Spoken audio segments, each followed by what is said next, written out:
Amigos, eu hoje estava lendo a palavra de Deus e o assunto que eu tenho hoje ele é um assunto muito sério, um assunto muito importante. Nós vamos gravar um vídeo um pouquinho mais longo, vou tentar ser o mais breve possível, mas será mais longo do que os vídeos que normalmente nós costumamos gravar. Mas é muito importante que você assista até o final. Assista, considere, comente, concorde, discorde. E aliás, eu te peço que antes de começar, você já faça a inscrição no canal para que esse vídeo possa alcançar mais vidas, porque realmente o assunto é muito importante. Quando Jesus conversava com seus discípulos, tem um diálogo fundamental que está registrado no Evangelho de Mateus, nos capítulos 24 e 25. Nós já tivemos até a oportunidade de falar um pouco sobre isso em vídeos anteriores, tá certo? Mas hoje a gente vai aprofundar um pouquinho mais, embora de maneira bastante resumida. E essa conversa girava em torno da volta de Jesus Cristo. Os discípulos queriam saber quando Jesus voltaria a esse mundo. Jesus conversava com eles, Jesus dizia que estava aqui para cumprir uma missão, muitos não entenderam isso, né? Mas que Jesus seria morto, ressuscitaria e voltaria. E os discípulos queriam saber quando. E nós vamos ler algumas passagens desse diálogo. Nós vamos ler especificamente no capítulo 24 de Mateus, os versículos 6 a 8 e mais alguns. Eu vou dizendo na medida que a gente for lendo, tá certo? Então prestem atenção. Se você tiver com sua Bíblia, acompanhe a leitura. Diz assim: vocês ouvirão falar de guerras e ameaças de guerras, mas não entrem em pânico. Palavras de Jesus, tá certo? Vocês ouvirão falar de guerras e ameaças de guerras, mas não entrem em pânico.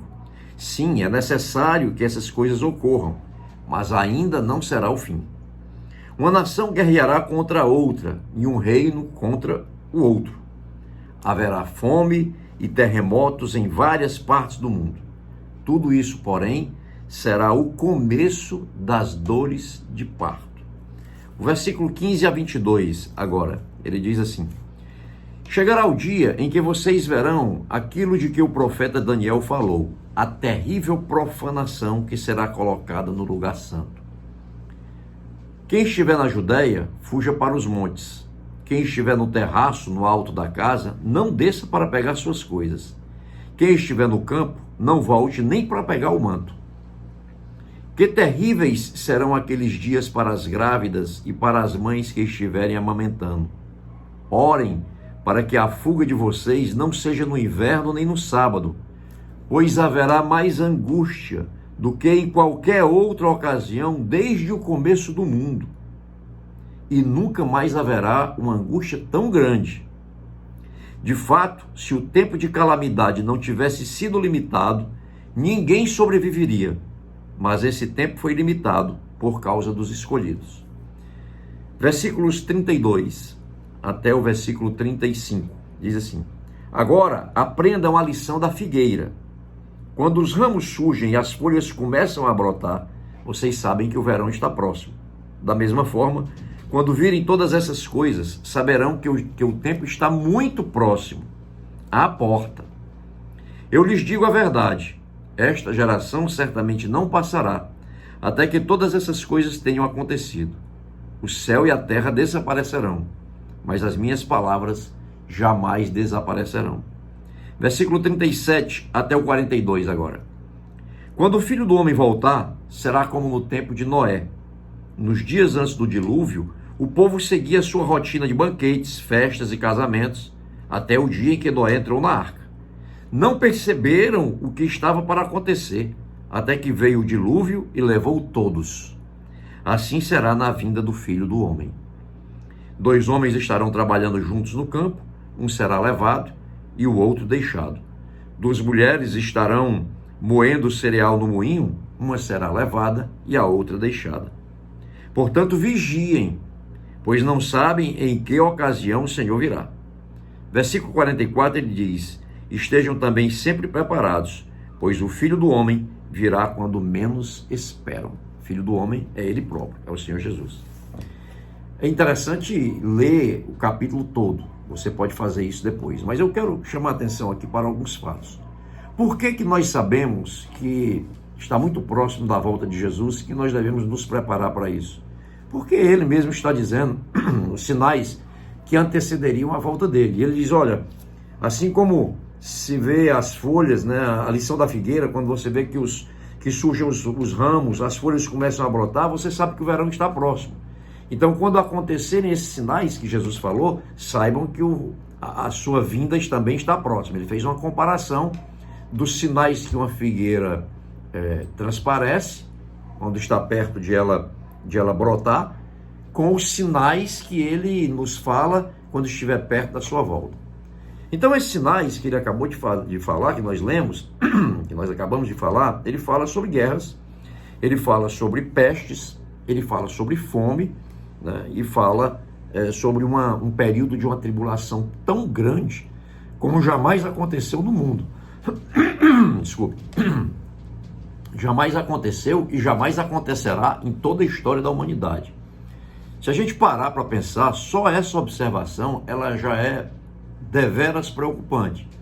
Quando Jesus diz, aqui no versículo 21 do capítulo 24, pois haverá uma angústia muito maior do que em qualquer outra ocasião, desde o começo do mundo, e nunca mais haverá uma angústia tão grande, ele está dizendo o seguinte: o dilúvio não se compara com o que vai acontecer.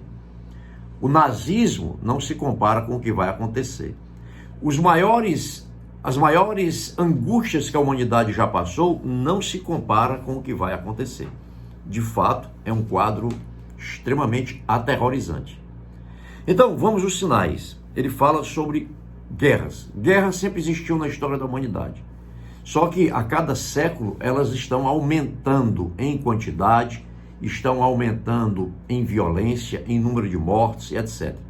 Só para que você tenha uma ideia, numa rápida pesquisa na internet, agora, recentemente, nos últimos anos, já no século XXI, alguns dos conflitos que estão acontecendo: Estado Islâmico, Primavera Árabe, conflitos no Oriente Médio, conflito árabe-israelense, conflitos do Afeganistão, Irã, guerra do Iraque, guerra do Afeganistão, guerra da Síria, Segunda Guerra do Golfo, guerra da Coreia, guerra de Kosovo, guerra do Golfo, mais uma, guerra do Vietnã, conflitos de toda espécie na África, a geopolítica do petróleo do Oriente Médio também com ameaças de grandes guerras, isso somente agora no século XXI. Quando nós vamos para a previsão de que haveria muitas pestes, também nos últimos anos, SARS, que é a Síndrome Respiratória Aguda Grave, dengue, chikungunya, ebola, cólera, hepatite, que alcançou um índice de contaminação gigantesco na Índia, sarampo, febre suína, zika e agora o coronavírus. Esses que eu falei são os mais famosos, as pestes mais famosas. Se nós vamos para o outro item que Jesus fala como sinal, ele diz: haverá fome. A ONU advertiu agora recentemente que o século XXI poderá ser o século da fome. Segundo dados da ONU, já existe um total de 1,2 bilhão de pessoas famintas no planeta. Quando nós lemos Apocalipse, no capítulo 13, versículo 7, está escrito assim, falando sobre a besta. Apocalipse fala também sobre o anticristo, sobre a besta. Ele diz assim: foi permitido à besta guerrear contra o povo santo e vencê-lo. E ela recebeu autoridade para governar sobre toda tribo, povo, língua e nação. Preste atenção. Ela recebeu autoridade para governar sobre toda tribo, povo, língua e nação. O que ele está falando aqui é de um governo único. Um governo mundial único. Se você fizer uma rápida pesquisa na internet, pelo título, por exemplo, Nova Ordem Mundial, você vai ver inúmeros líderes mundiais defendendo a ideia, defendendo a necessidade de um líder mundial único, de um governo único. O próprio Papa Francisco tem defendido a ideia de um governo único. Então, quando nós lemos tudo isso, nós vemos como se encaixam dentro das advertências que Jesus nos deu, dentro do que a Bíblia fala. Então, o que nós podemos perceber é que, verdadeiramente, nós estamos vivendo os últimos dias, os dias que antecedem a grande tribulação, os dias que antecedem esse período de angústia que Jesus fala que jamais haverá um igual e que jamais houve. Nós estamos vivendo os dias que antecedem isso. Daí, queridos, que a nossa maior preocupação hoje tem que ser a nossa vida espiritual. Como nós estamos com Deus? Será que nós já recebemos a salvação? E o que é receber a salvação? Receber a salvação é, como diz a Bíblia, nascer de novo. E o que é nascer de novo? Nascer de novo é abrir o coração para que Jesus possa entrar. É ser feito discípulo de Jesus. Nascer de novo é uma mudança de vida. Nascer de novo é uma mudança que o homem não pode fazer sozinho. Você não pode deixar de ser o que é para ser uma outra pessoa. Só Deus pode fazer isso no seu coração. É uma obra sobrenatural de Deus.